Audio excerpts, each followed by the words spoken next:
Kalau kita berjalan dari Anyer dan seluruh sampai ujung Jawa, maka kita akan dapati sederet pesantren dengan nama pesantren Salafi, pesantren Salafiyah. Apakah pengamalannya sesuai dengan salaf dan salafiyah? Sangat jauh sekali. Mereka pengagum kubur, menyembah kuburan, tawasul dan lain sebagainya. Tetapi namanya pesantren Salafiyah. Sebagaimana orang-orang munafiqun menyandarkan amanna billahi wa bil yaumil akhir. Kami beriman kepada Allah dan hari akhir, wa ma hum bimu'minin. Dan mereka bukanlah orang-orang yang beriman. Tidaklah orang yang suka merendahkan ustaz-ustaz salafiyah, menghina ustaz-ustaz salafiyah, kecuali mereka adalah orang-orang yang bodoh terhadap agama tauhid ini. Dakwah tauhid. Ternyata hanya mentauhidkan Allah, dan itu mereka tidak dapatkan di pesantren-pesantren mereka, tidak mendapatkan dari kiai-kiai mereka. Sebab kiai-kiai mereka banyak mengajarkan tentang kesyirikan, tentang bid'ah, tentang amalan-amalan yang tidak disunahkan oleh Nabi SAW. Assalamualaikum warahmatullahi wabarakatuh. Bismillahirrahmanirrahim. Allahumma sholli ala sayyidina Muhammad wa ala alihi wa sahbihi ajma'in, amma ba'du. Ja'alana wa ayyakum min ahlil khair wa sa'ada fid din wa dunya wal akhirah. Amin Allahumma amin. Wa idza khatabahumul jahiluna qalu salama. Jadi kalau ada orang-orang bodoh berbicara, yang namanya orang bodoh, ya kita mau apa, ya sudah, damai, ya damai. Dulu di zaman Rasulullah saja yang merasa bahwa Rasulullah salah itu ya ada. Idil, dia lancang mengatakan kepada Rasul, adillah wahai engkau ya Rasulullah, ya. Cikal bakalnya dari situ kan ada. Artinya begini, ketika kita jumpai orang-orang seperti dua orang tadi itu, orang mereka itu ya, dimana lisannya kalau bahasa kasar kan congornya ya, ya mungkin cocok yang kedua.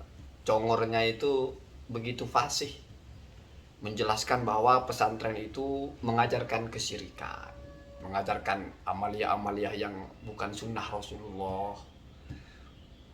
Bahkan dari daerah mana ke mana itu pesantren disebut salafi, padahal tidak ikut ulama salaf. Menjadi kita paham juga sebetulnya kenapa banyak santri yang mengkonter dakwahnya salafi wahabi ini, karena mereka itu congornya begitu ya, begitu. Kadang kita tidak adil gitu ya. Dia yang mulai menyampaikan narasi-narasi yang tajam, setelah dibedah secara keilmuan malah kita dianggap menyerang dakwah sunnah, dianggap menyerang dakwahnya Rasulullah, menegakkan tauhid, lalu yang melawan adalah orang-orang musyrik. Sambil di satu sisi buktikan kepada saya di mana Wahabi itu takfirilah. Nggak usah jauh-jauh kepada kitab, kamu pakai analisa waras saja. Kamu bilang pesantren-pesantren itu di situ diajarkan menyembah kuburan. Blok, menyembah kuburan itu Islam apa bukan? Ya, pasti kalau waras, oh tidak Islam dong, mana ada orang Islam menyembah kubur. Kamu katakan pesantren mengajarkan itu, berarti mengajarkan kekafiran. Kamu bukan cuma mengkafirkan satu orang, mengkafirkan pesantren. Ada yang satunya itu pesantren kaget kalau ada dakwah tauhid kepada Allah, karena mereka kiai-kiainya mengajarkan kesyirikan. Itu lebih jelas ya. Jadi yang satunya kesyirikan dalam bentuknya menyembah kuburan, yang satunya kesyirikan dalam teorinya, yaitu langsung kesyirikan. Orang-orang seperti ini adalah orang-orang yang ingin mendakwahkan produknya, tetapi karena minder, sudah tahu produknya itu abal-abal, sehingga menghalalkan segala cara untuk memframing. Ada lagi yang satunya, Asy'ariyah itu akidah bukan Ahlussunnah wal Jamaah. Apa kok sifat Allah cuma dibatasi 20? Dengan ucapan begitu, dia pertontonkan kepada semua orang kegoblokannya, kedunguannya, di mana ini hanya akan ditelan mentah-mentah oleh orang yang lebih goblok, lebih dungu. Sudah nyata-nyata, di situ adalah sebagian. Kok disebut membatasi? Ini kan kelihatan kan, orang ini mau nyerang produk orang, tapi produknya itu abal-abal, tidak unggul, tidak jelas.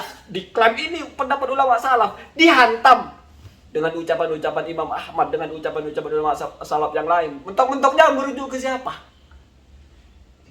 Oh tawassul, oh itu adalah wasilah syirik. Ditanya mana ulama salafnya, mentok-mentoknya nyebut Ibnu Aqil, itu pun melengseng.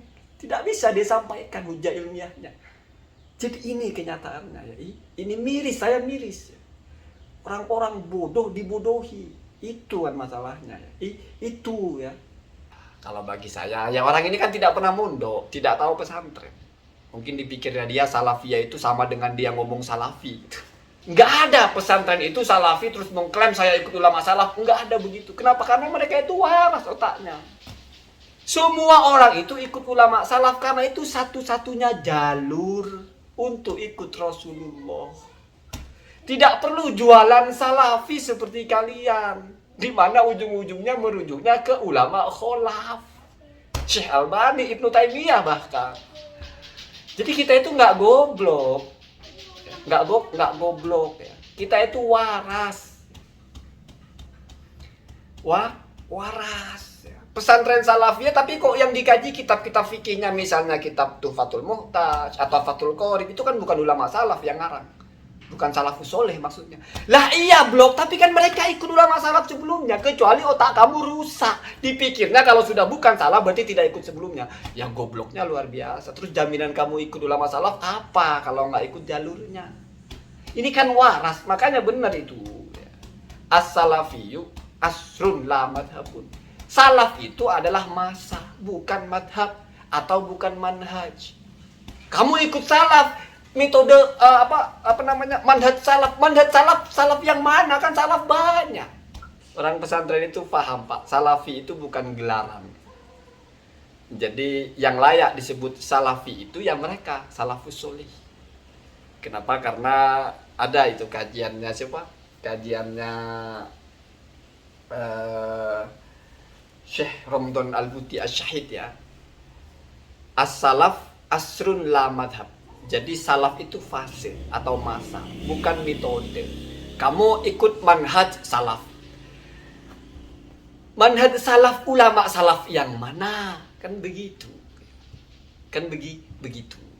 Jadi kalau pesantren siapa Pak Abdad itu, Mbok yo kalau ya itu masih muda, mungkin setelah tua berubah pikirannya. Pesantren salafiyah itu maksudnya adalah pesantren klasik. Pesantren klasik itu kembali kepada metode pembelajarannya blok, yaitu sorogan atau bandongan. Lawannya pesantren kholaf. Pesantren kholaf itu metode pembelajarannya sudah klasikal, bukan klasik tapi klasikal, dimasukkan di ruang-ruang kelas. Sudah ada tadrij, ada level ibtida, ada level mutawassit, ada level ula. Ibtidaiyah, sanawiyah, aliyah. Oh itu berarti namanya sudah bukan salafiyah, tetapi kholafiyah. Ini kalau dilihat dari sudut pandang metode pembelajaran. Nah dulu pesantren itu sorogan dan bandongan rata-rata begitu. Jadi kiainya baca kitab sesuai dengan yang kiainya mau, kitab isya. Semua santri multi level, bukan marketing ya, ngaji. Ada yang belum layak tapi ya sudah ikut mendengarkan, bandongan. Ada sisi lain sorogan. Santri dengan level masing-masing menghadap kiainya ngajar. Ada yang mau ngajar matan takrib, dia baca depan kiainya, dijelaskan oleh kiainya. Ada yang mau ngaji sama kiainya Fathul Mu'in, dia datang ke kiainya, dia baca oleh di depan kiainya, lalu ditasih oleh kiainya. Kalau bandongan ya, atau mungkin saya terbalik ya, kiainya baca kitab Fathul Mu'in, semuanya mendengarkan. Mungkin kalimat-kalimat saya itu kasar, kalimat-kalimat youtuber aswaja itu menyakitkan. Ya itu ijtihad masing-masing. Wallahu yahkumu bainana lah. Biar Allah nanti yang memberi putusan. Lebih besar mana manfaatnya dan mudaratnya, lebih besar mana dosanya atau pahalanya atau bagaimana. Toh semua orang itu mesti kalau nggak alaihi ya lahu. Kalau nggak akan menimpa dirinya berupa keburukan ya dia dapat balasan. Ya silahkan. Dakwah salafi wahabi kalau masih mau terus dengan kedustaannya silahkan. Tapi langit dan bumi menjadi saksi bahwa mereka memang pendusta. Saya buktikan contohnya Badrus Salam, Farhan Abu Furaihan, ada yang dusta, ada yang dungu. Tai kucing itu najis hisi, itu kedustaan ilmiah atau mungkin kedunguan, sehingga kalau diinjak batal wudhunya. Sesederhana itu sebetulnya ya, sesederhana itu. Maka selalu saya ingatkan, kamu ini jangan sombong. Kamu kan nggak ngerti apa-apa, nggak pernah belajar tertib. Taunya cuma dengar cekokan dakwah tauhid. Lalu dalam dakwah tauhid itu melebeli orang lain yang tidak sama dengan dia musyrik, menyembah kuburan, minta-minta kepada kuburan. Kamu tidak punya pembanding, maka kamu tahu diri. Ketika ada orang sampaikan bantahan, kamu jangan anggap itu mesti salah. Atas dasar apa kamu menyalahkan orang, kamu goblok? Tidak tahu. Cirinya goblok apa? Kamu ketika membantah hanya mengganggu dakwah sunnah. Kan begitu. Kalau orang pintar kan enggak. Sampaikan narasi ilmiahnya. Jadi kan begitu ya. Punya 1000 jangan belaga ya. Jangan belaga. 1000 pun masih ngutang, belaga ya. Tidak tahu apa-apa. Dari dulu tidak pernah belajar Islam secara tertib, dibacakan kitabnya, dijelaskan secara ilmiah, dianggap ini melawan dakwah sunnah. Otaknya itu jangan disunat ya. Sunat itu kemaluan ya. Laki-laki jangan otak ya. Assalamualaikum warahmatullahi wabarakatuh.